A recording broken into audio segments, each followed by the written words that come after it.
Hi, Workplace Math 10 students. This is the 6th lesson on graphing.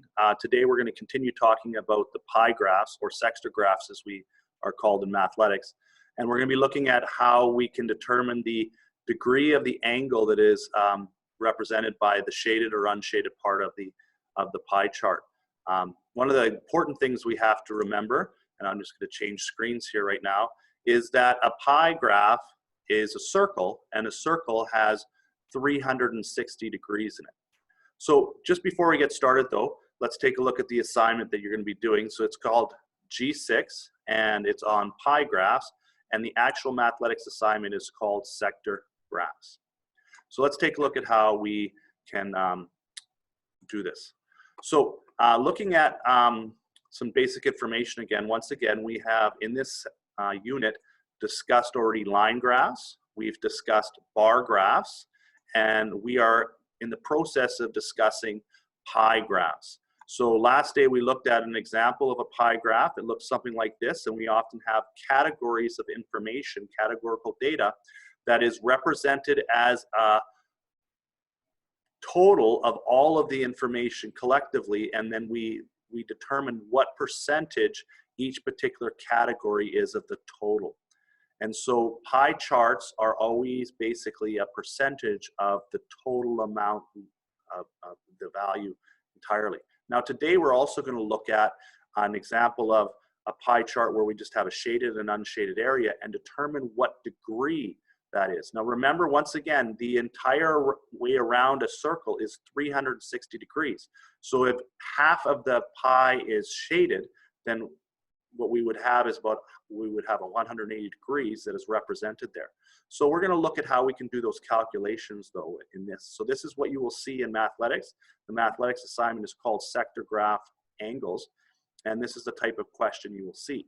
So looking at this first question, it is asking, it's saying 35% of the circle is shaded.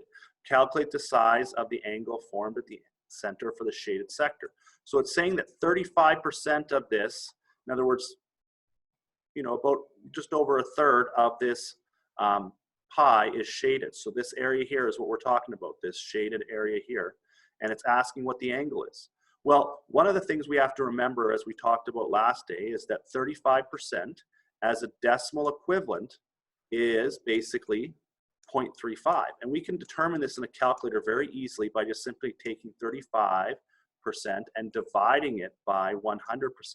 That is going to come out with the value of 0.35. Now, another way of thinking about that is that when we shift the decimal 1, 2 over, that's going to give us 0.35. So either way, we're going to end up with 0.35 here. So now what I need to do though is I need to know what 0.35,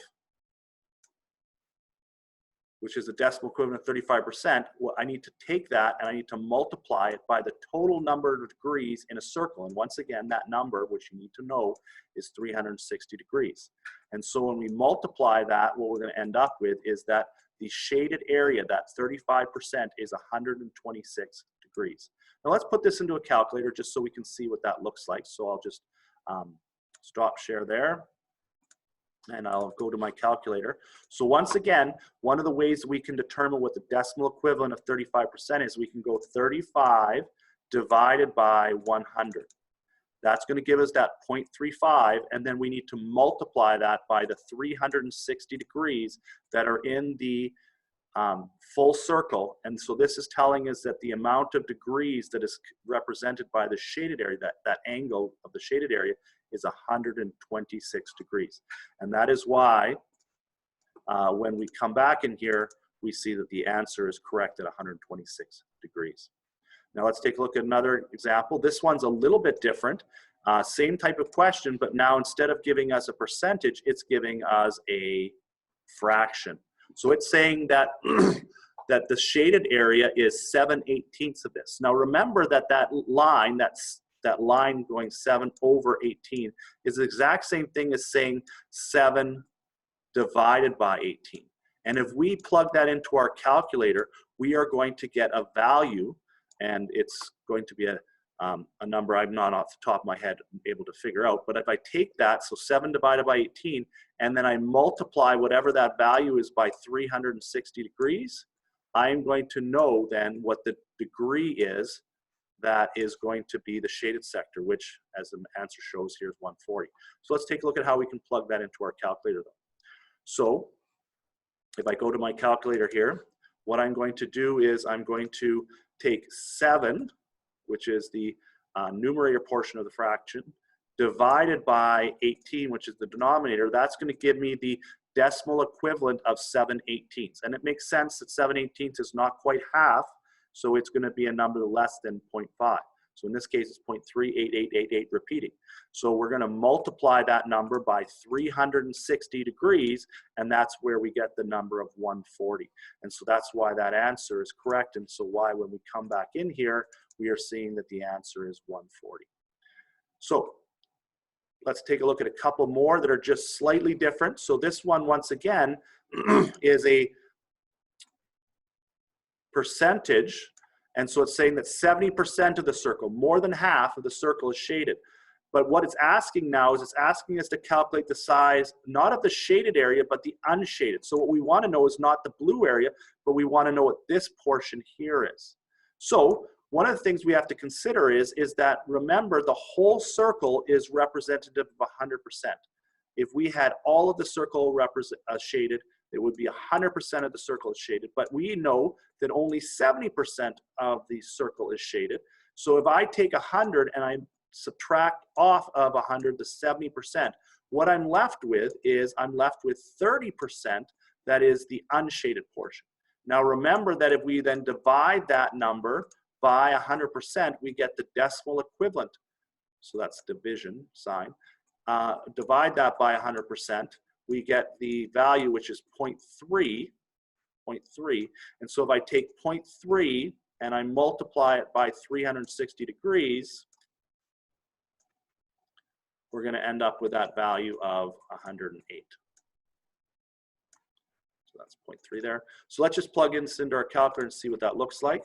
So basically what we need to do first of all is we need to take the 100 and we need to subtract off of it the 70% to know that there's 30% that is unshaded. And so that 30%, once again, we then need to divide by 100 to figure out what the decimal equivalent of that, which is 0.3. We then need to multiply that by the 360 degrees to arrive at that value of 108 degrees. And so that's why when we come in here, we'll see that the answer for this is 108. So let's take a look at one last question. So very similar to all the ones we've done so far. This one, though, is a fraction that is asking for the unshaded sector. So it's saying that this is 1/5 is the shaded portion. So what is the one that's left over? Well, hopefully we know that that's 4/5. But we'll basically what we're saying is that the total amount is 100%, or another way of saying that as a fraction is 5/5. And that the shaded portion was 1/5.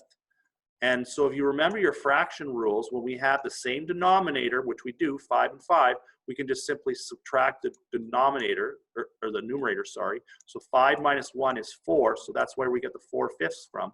And then what we need to do is remember this 4/5 is the same as saying 4 divided by 5. That's going to give us a decimal value, which is going to be 0.8.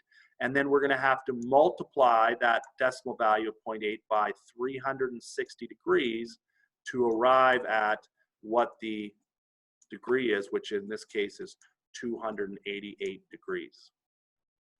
So hopefully that makes sense to you. So let's just take a look at how we do that in the calculator. So once again, we had, and if this is helpful for you, we had 5/5, so we could go 5 minus 1, if that's helpful for you, to say that this is 4/5 that we have. So we're now going to take the 4, divide it by the 5, so 4/5, or 4 divided by 5, which is going to give us a decimal value of 0.8. We then multiply that by 360 degrees, and that gives us our degree of 288 degrees. So hopefully that makes sense to you. You can see that the final answer should be 288 degrees. So thanks for watching, and give the mathletics assignment a try, and hopefully everything goes well with that.